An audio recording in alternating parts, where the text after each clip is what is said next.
Top 100 Scary SCPs.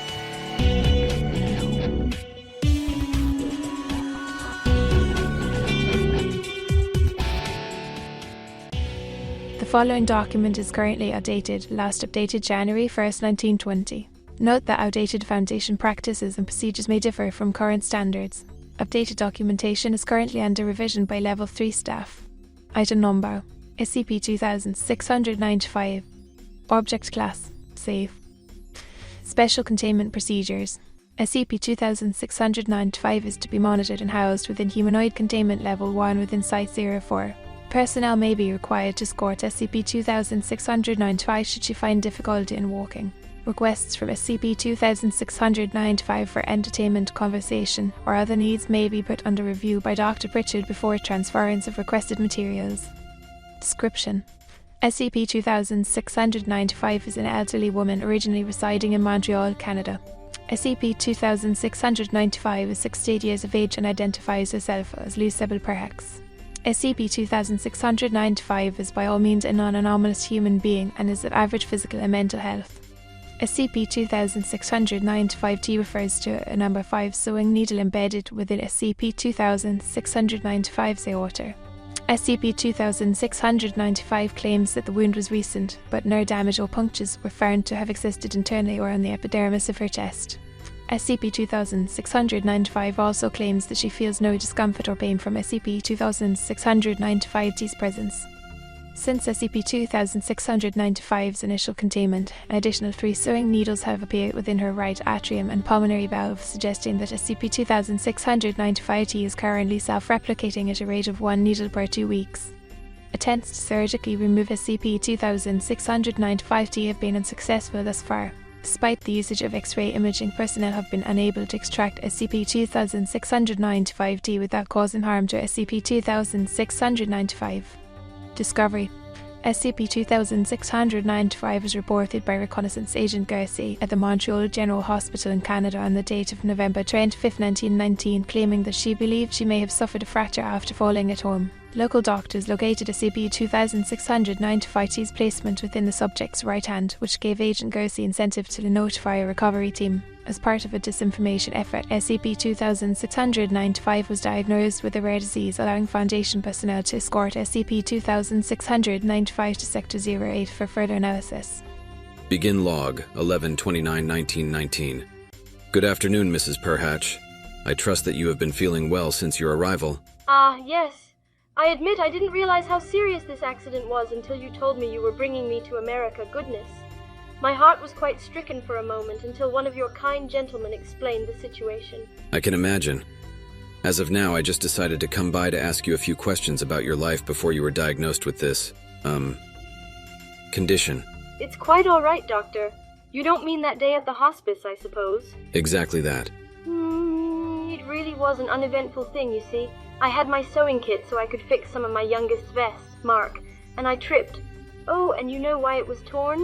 He was on that silly rope swing my dearest Les had set up in the yard, God rest his soul, and he went ahead and allowed it to be torn on a tree branch, even when I told him. I'm sorry to interrupt, ma'am, but if you would please keep this transcript related to the event that caused you to choose to seek care, that would be especially helpful. Oh, apologies, but yes, he had torn his clothes again, and I dropped my sewing kit. No, more like a sewing crate. It's become such a passion for me. So yes, I fell down while carrying it partway down the stairs, and my daughter found me prone. Quite an ordeal, but there's worse that could have happened, and thankfully, I wasn't hurt too bad from the fall. I'm not the toughest missus out there, but it's going to take more than a fall to knock the breath out of me, see? Oh ho ho! So, no real pain in any of your limbs since, that is to say, your arms or legs? Not at all, but these days I have been feeling a bit weakened of a sorts. Likely that it is my age. You young men are busy fixing up a cure, I presume? Yes, ma'am, though this really is something we haven't seen before. All we ask for is your patience, and we may be able to find a solution to this peculiar case. I see. Well, technology is a wondrous thing, and you people are quite well versed in it. Wondrous that it's progressed so much. I have my faith in you. If it should give you any comfort, your condition is providing a lot of information for me, and I can assure you it will be used to help many others.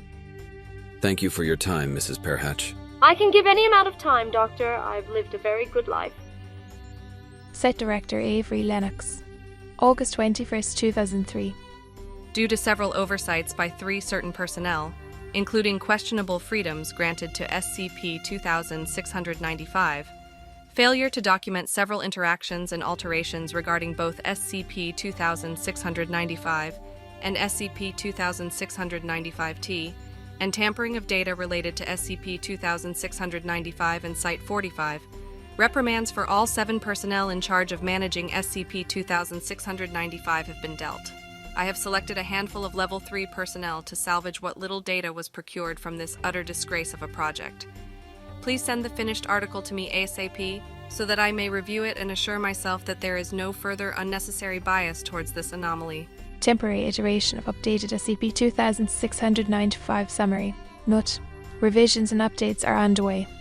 Item SCP-2695. Object Class Safe. Special Containment Procedures. SCP-2695 is currently being monitored in Sector 24's Medical Bay Isaac Chamber G2. Neutralization of SCP-2695 has been scheduled for May 15, 2015, following review of past interviews and current agreements with SCP-2695 via communication of SCP redacted. Description: SCP-2695-T is a number 5 sewing needle previously embedded in an elderly female human known as Lucebel Prax, referred to as SCP-2695.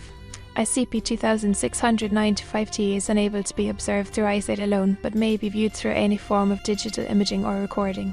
Prior to this discovery, it was believed that SCP-2695-T was intangible and was unable to be removed from Lucebel Prax through standard surgical methods. When left embedded within any living mammalian body, SCP-2695-T will begin to self-replicate exponentially throughout the subject's body. Manifestation of new instances of SCP-2695-T are somewhat random, but appear to replicate within close proximity of other instances. Abnormal longevity has also been noted in SCP-2695, though it is unclear whether this is a property of the current human subject or the needle itself. Researchers have considered the possibility that SCP-2695-T is a parasitic organism. Closer inspection of SCP-2695-T will likely be possible once subject to SCP-2695 expires. Possible relations to SCP-2825 and SCP-2745 are under investigation, though background checks on all 3 individuals have found no overarching relations between each individual. The usage of the Prax family name in all instances appears coincidental. Information derived from the anomalies, namely P.O.I. Mark Pritchard, are the only relation between Lucebel Jacob and Linda Prax, and has been deemed incredible. The following documents are a chronological record of 2695 interviews and 2695-T instances noted replicating within 2695. Begin log. December 25, 1919. 4 T instances observed. Needles situated throughout subject's aorta and pulmonary valve. Subject reports no discomfort. October 30, 1920. 29 T instances observed. Needles have spread throughout the subject's torso, notably within the epidermis skeletal system and organs such as the lungs and trachea. Subject reports no discomfort. October 30, 1924. 63 T instances observed. Smaller amounts of needles have appeared within subject's extremities and cranium. Needles located in subject's torso have multiplied, manifesting in close proximity to other needle instances. Subject reports no discomfort. October 30, 1928. 150+ T instances observed.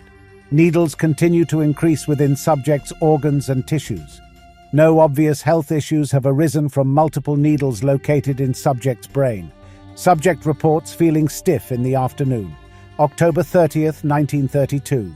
1,500+ T instances observed. Subject reports that needles have begun to inhibit movement. Needles appeared to be manifesting solely within muscles for a period of 3 months. Researchers also note that all needles seem to be able to shift freely within subject's muscles without creating tears or ruptures. October 30, 1936. 4,000+ T instances observed. Subject has been unable to leave her bed. Heavy manifestation of needles has occurred within subject's sensory regions during June and July, including within subject's tongue and throat. Subject reports discomfort but has stated she does not feel any pain. October 30th, 1936. 10,000 plus T instances observed. Most of subject's organs have suffered severe atrophy due to high quantities of needles. Subject's skeletal system has been entirely displaced by sewing needles. Addendum 2695-01. Shortly after subject's body composition reached 38,000 plus needles on the date of June 23, 1945, researcher Whites noted a protrusion on SCP-2695's right hand consisting of a single instance of SCP-2695.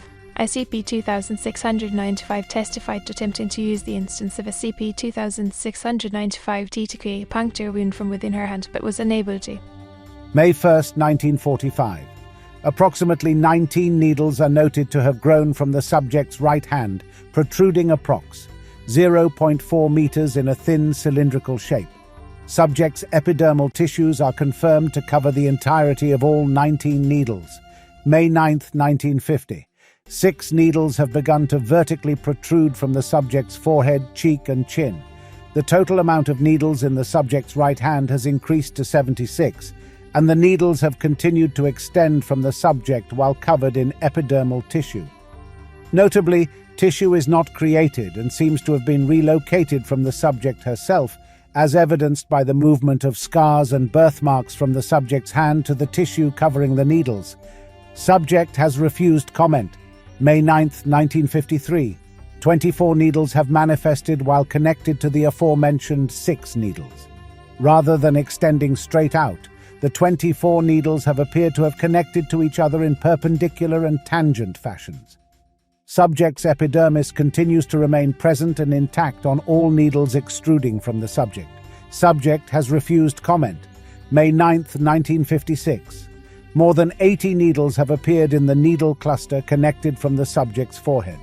Unlike the needles in the subject's right hand, instances of SCP-2695-T are generated similarly to how they appear within the subject. Because of this, several dozen needles of varying orientation and position are connected to the subject's forehead through tube-like nodules of epidermal and fatty tissues, embedded with SCP-2695-T. Despite their constitution, these flesh-like nodules remain supported upright through unknown means. Subject has refused comment. May 9th, 1959. Subject claims to have awoken to find the cylindrical growth of needles located on her right hand, last measured at 1.5 meters in length with 130-plus needles, physically connected to the subject's forehead needle cluster. Ligament growth has been noted between certain instances of SCP-2695-T. Subject has refused comment. Addendum 2695-02. Information on SCP-2695-T growth. It may not be entirely clear what the needle cluster located near the forehead may look like. The best possible explanation I can give from the current state of the subject's growth is a misshaped octahedron with random beams and lengths connecting within and out of it. There is no obvious pattern to SCP-2695-T's replication. It is, to be apt, hundreds of needles positioned at random angles. Redacted. May 9th, 1962. The rate of needle generation outside of subject's body has increased. 300-plus instances of SCP-2695-T have currently manifested in the forehead needle cluster, connected by 6 needles protruding from the subject's forehead. Epidermal tissue and ligament growth in the forehead cluster is abundant and reveals no illness or disorders. Subject shows signs of malnutrition and previous symptoms of atrophy are fully visible. May 9th, 1969. Orientation of subject's facial features have shifted at varying angles. 1,600-plus instances of SCP-2695-T have appeared in tissues attached to subject's forehead. May 9th, 1980. Subject's eyes, ears, nose, and hairs have begun relocation from subject's face to epidermal and fatty tissues surrounding SCP-2695-T instances, namely the needle cluster connected to the subject's forehead. Subject still retains full sensory function. 2,800-plus instances of SCP-2695-T currently exist. May 9th, 1989. Muscle, cardiovascular, and nervous system has been heavily integrated within 4,000-plus needle cluster. Subjects' facial features have not been severed from organ systems as expected and continue to maintain function while located in different positions within needle cluster. Subjects' eyes and facial features are noted to hang freely from epidermis-covered instances of SCP-2695-T May 9, 1991. All of the subject's organ systems have been integrated on various locations on the needle cluster, excluding her left leg. Subject attempted to communicate with personnel following a 17-year hiatus. Subject was unable to enunciate speech due to several epidermis-covered needles intersecting the subject's tongue. Subject's right eye appears to have been severed from her nervous system. May 9, 2001. Subject now measures at 1.2 meters in height, 0.6 meters in length, 0.8 meters in width. All previous instances of SCP-2695-T are believed to have been relocated to the needle cluster during subject's transfiguration. Further analysis of the continued function of SCP-2695's organs contained around SCP-2695-T flesh nodules is underway, notably in subject's digestion and endocrine system, which appear to remain functional. Containment revisions have been drafted to provide SCP-2695 with comfort before expiration, should it occur naturally. Site Director Avery Lennox personnel involved in the document's alteration have also alerted me to an unknown POI Dr. Pritchard. There is currently no information on any Dr. Pritchard within our database, though I'm assuming there was. Personnel also involved in falsely documenting and controlling SCP-2695 have only provided the bare minimum in evidence in terms of proving that Dr. Pritchard wasn't just an anti-meme. This creates several reasons for concern, though I can assure personnel that this issue will be addressed by an undisclosed mobile task force. What you should focus on now is the security and stability of SCP-2695 subject, Lucibel Perhaksh. It's not improbable that Dr. Pritchard was able to wipe his history, much like how he wiped his presence in documentation interacting with the anomaly. Considering that they've chosen to leave the following interview log, knowing it's been tampered with or fraudulent, my personal conclusion is that this Dr. Pritchard is a sick individual. Not a methodical anomaly, unfortunately, but a human. Begin log, unknown date. Good afternoon, Perhaps number 1. I trust that you've been feeling well. I just decided to come by.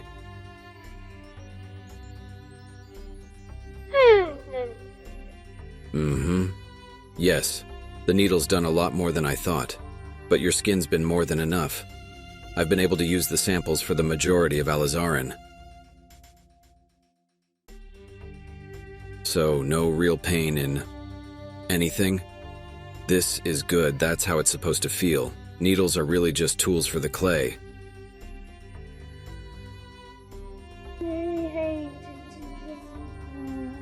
Look, this is gonna be, it really is going to be, something they haven't seen before. And I don't resent those above me level 4 and 05, I just believe there needs to be change. The construction can't continue on this sort of base, is what I mean. If it should give you any comfort, your condition is providing a lot of information for me. I mean, not just me, but information for the entire Foundation.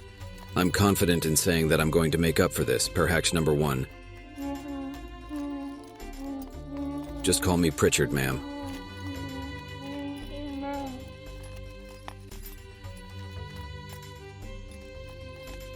End log.